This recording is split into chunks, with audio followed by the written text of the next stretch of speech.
Hello fellow crafties, I've got another craft that I'm doing for you today that I hope you'll enjoy, which is also useful. So I bought a no-J cane, and like a lot of my other canes, I found the elastic wasn't tight enough to hold it. So because I love hand sewing, I decided to make myself a cane pouch. So this is it here. Now it's quite long. This is the cane and I'm putting just on top. So do you want to describe the cane pouch, Freya, and what it is, and then I'll describe how I made it. Yeah, so the cane pouch is probably about 50 centimetres long, about 15 centimetres wide.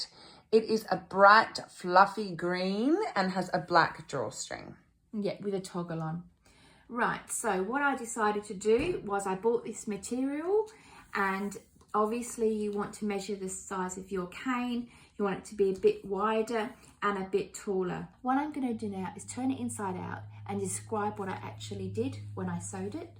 This is completely hand sewn and I'm so proud of that. So we went along to our local material seller, and I just happened to pick this fluffy because it was on sale and I got a lot of it. It was the end of the roll. And so what I've done is we've just folded up the end.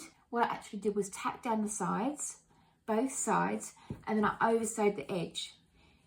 Just oversew, oversew, oversew, quite close together. And I actually did it twice down each side.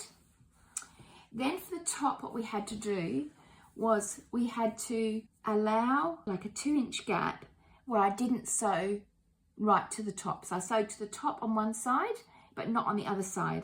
So what we were then able to do is fold the fluff over on itself to make a little corridor to thread the elastic cord through. And then we put a toggle on and a knot. It's the first one and it works perfectly. Now what I also want to do is make some other ones in different fabrics so I know which cane is which, and so that is my eventual goal. However, I've had an order for one and I've got another one here to show you. So do you want to describe this one please, Freya? Yep, so this is another cane pouch, except for this one is a beautiful bright yellow with white bees all over it and a white drawstring with a white toggle. And so do you want to describe this last one for me, Freya, please? Yeah, this is a dusty rose pink colour. It has pink leaves and flowers all over it. It has a white elasticated drawstring with a black toggle, a white Suffolk puff with pink love hearts on it with a white button in the middle. Yeah, so once again, these are different textures of material, different sizes for different canes. Now what I want to do now is show you how to make a Suffolk puff. It is a little bit tricky and I can't do it completely myself, but I want to show you the concept. But before I do that, Freya's going to tell you a little bit about the history of the Suffolk puff, which is interesting too. So Suffolk puffs are these beautiful little things here. Suffolk puffs, also known as yo-yos, originated in Suffolk, England in the early 17th century. The technique likely began as a way for agricultural labourers and others to use fabric scraps and worn-out clothing to create decorative and useful items, often sewn together to make quilts. Right. So basically what a Suffolk puff is it's a circle of material and you're going to do a running stitch along the edge. So what was the size of this please, Freya? 11 centimetres or 4.5 inches. Yeah, so I think we used a lid of something in the kitchen to be able to do this. What you're going to do is anchor the needle and thread, and then you're just going to do a running stitch around the edge. So this might take a little bit of time, but I will try and do it quickly-ish. So you can just go in and out, and then pull the needle through. And then I'm just feeling where the last thread came out. And do it again. In, out, in, out. So you want to go as close to the edge as you can, all the way around.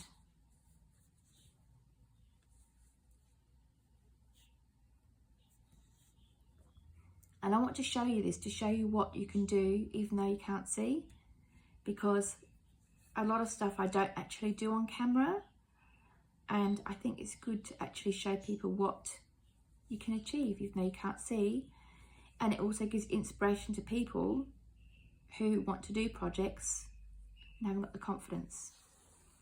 So what I'm doing is, as I'm going, I'm pulling it up a little bit, And you want to do that along the way, because if your thread gets knotted, you'll know straight away.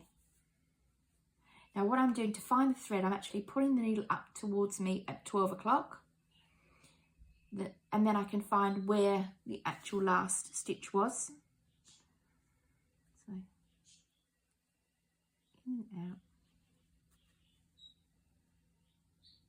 In and out. In and out. Now the other thing I did was, you want to do it on the back of the material so that the wrong edge is facing you. What I did was I got my support work to put a pin in the middle, so I knew which was the right side to use, even though it's the wrong side. Does that make sense? Makes sense to me. Yeah. I'll just keep going around.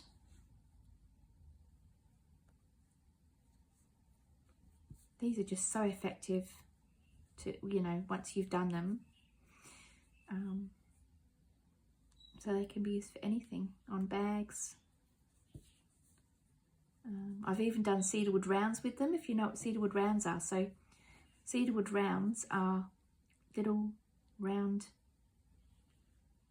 cedarwood pieces with a hole in the middle, and we've stuck some Suffolk puffs on the cedarwood rounds, and they go in your wardrobe and repel the nasty little pests. I'm just going to pull this through.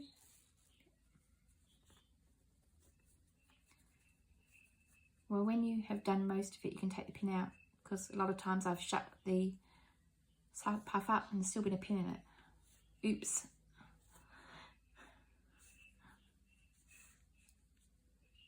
Just go around a bit more. One thing I did come across was, oh, buttons are so expensive these days. I had to buy a packet of buttons. No, $7 for a packet of 6. I thought, oh, it's atrocious. Right, so when you've done that, pull it up. And look, you'll play around with it a bit anyway, so yeah. So I can put it a bit more. Right. So that's basically what you're doing. You're pulling it right up to the middle, right? And then what you'll do is you'll play around with it until it sort of resembles a bit of a flower.